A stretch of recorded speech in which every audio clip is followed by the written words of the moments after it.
Kesal karena uang hasil penjualan motor tidak kunjung diterima, membuat seorang pemuda di Kabupaten Oku Selatan membacok temannya sendiri. Kejadian tersebut terekam CCTV rumah korban. Inilah terjadinya tindakan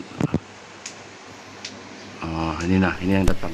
Inilah detik-detik peristiwa pembacokan yang terekam CCTV.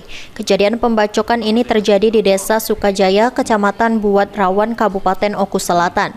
Dari CCTV terlihat jika tersangka Dian Febrizal warga Desa Gunung 3 Kecamatan Muara II mengendarai sepeda motor langsung menghampiri korban Ade Mulia yang saat itu sedang berada di halaman rumah temannya, dan tersangka langsung melakukan pembacokan terhadap korban. Kejadian itu terjadi saat tersangka menyerahkan satu unit motor beserta surat-surat kepemilikan kepada korban untuk dijual. Namun uang hasil penjualan ternyata habis digunakan oleh korban. Merasa ditipu dan dipermainkan oleh korban, tersangka akhirnya melakukan pembacokan terhadap korban.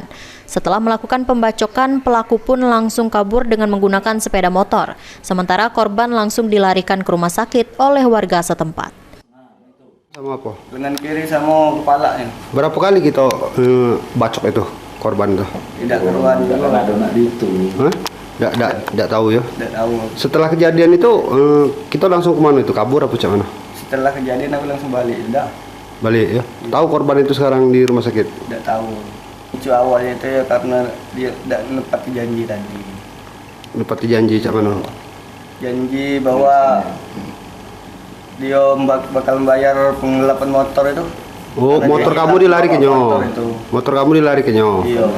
Bukan dilarikannya. Dia jualkan motor. Iya, jual ke motor. Cuman kita jualkan dari motor. belum dijualkan. Pelaku ini emosi dan marah, kemudian melakukan pembacokan terhadap korban sehingga terjadilah peristiwa itu. Jadi untuk tersangka kita terapkan pasal 351 ayat 2 penganiayaan yang sengaja dilakukan mengakibatkan luka berat. Untuk ancaman hukuman sekitar 7 tahun penjara. Tersangka pembacokan saat ini telah diamankan pihak kepolisian di Polsek Muara II untuk dilakukan pemeriksaan lebih lanjut dan dikenakan pasal penganiayaan yaitu pasal 351 ayat 2 dengan ancaman hukuman 7 tahun penjara. Sri Fitriana, PAL TV.